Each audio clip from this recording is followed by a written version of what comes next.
So again, welcome back to this tutorial for the FE exam. Today, right now, I'm going to be going over an energy problem that you might see on the FE exam. This was taken out of my textbook, Engineering Mechanics, Statics, and Dynamics by Bedford and Fowler. So we have this wire, and there's a collar attached to it, and we know that at point 2, the second point along this wire, the lower point along this wire, we know that the velocity is 24 feet per second. And so what we want to know is what the velocity is up here. So velocity equals question mark right now.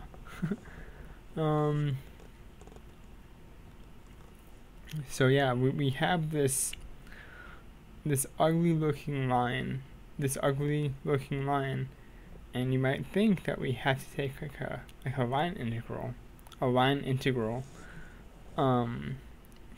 But for work energy problems, all the types of problems you will see are path independent, and what that means is that it doesn't matter the path that the collar travels. So even though it travels along this path, the energy will still be the same if it traveled along, say, this path, or this path, a straight line path. And so that's what we're going to do. We're going to assume it travels along this path, and yeah, so let's get started. So we're going to use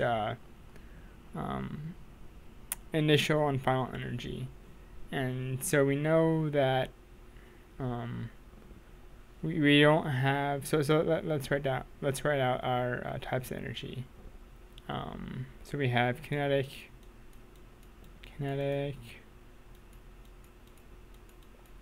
potential due to gravity,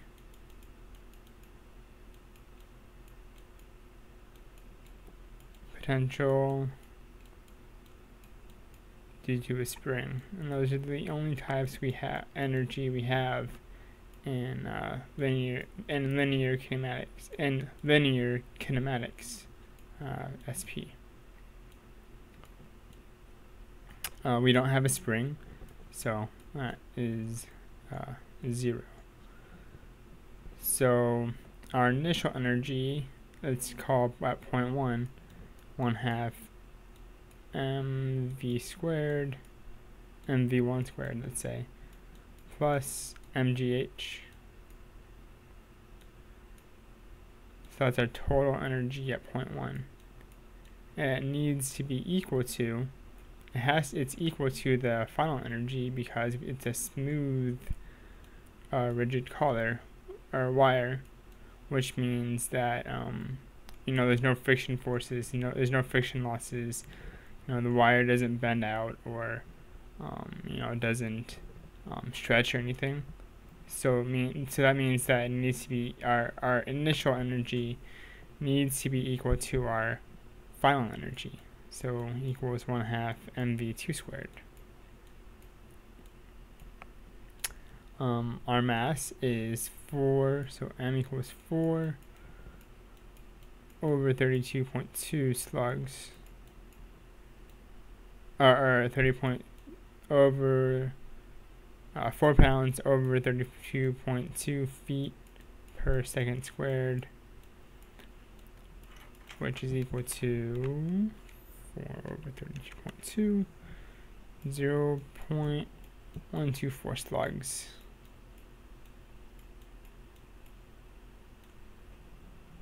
That's a weird G. Slugs. Alright. So let's make things easier. Let's move this MGH to the right hand side. 1/2 0.124 slugs times v1 squared equals 1/2 mv squared. So to that 0.5 times 0.124 times 24 squared. 24 is v2. 24 is v2. So this quantity is equal to 35.712 minus mgh. So m is 0.124, g is 32.2, and h equals initial height minus final height. Initial height, which is 6, that's y. Final height is 1. So let me draw our axes here. This is z, this is y, and this is x. So our y coordinate is the height. So height is 6 minus -1, which equals 7. So 35.712 minus mgh, so 0.124 times 32.2 times the height, which is 7. So let's do that math. Times 32.2 times 7 equals 7.76. Energy is in Newton, not newtons because we're in SI, foot-pounds. Yes. And that is equal to 1/2 mv1 squared. So let us solve for v1. v1 is equal to the square root of 7.76 divided by 0.5 times 0.124.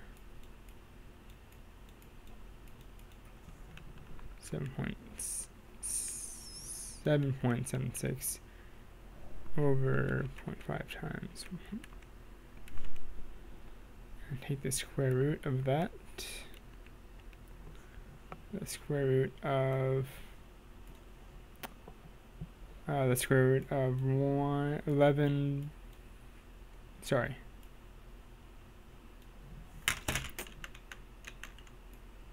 125.16,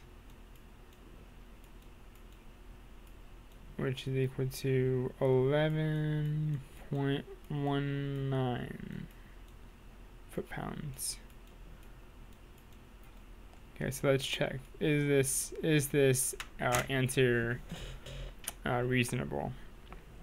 Well, our final velocity is 24 feet per second, which is greater than our initial velocity. We start at a height greater than where our final velocity is. So we would expect that the velocity at point 1 to be less than the velocity at point 2. Sorry, this is not foot-pounds. We would expect our velocity at point 1 to be less than the velocity at point 2. Okay, well, I hope you enjoyed this little lesson on energy equation and I'll be doing one more energy equation video. Maybe I'll do a video like with a spring, and I'll do it two ways. I'll do like I'll just do energy equation with a spring. But a lot of problems you see on the FA exam, mostly you can use energy equation on them. And I think that's the intent, is just this, like, get you to see what's the easiest way to do the problem. And a lot of the time, energy equation is the easiest. Well, until next time, bye bye.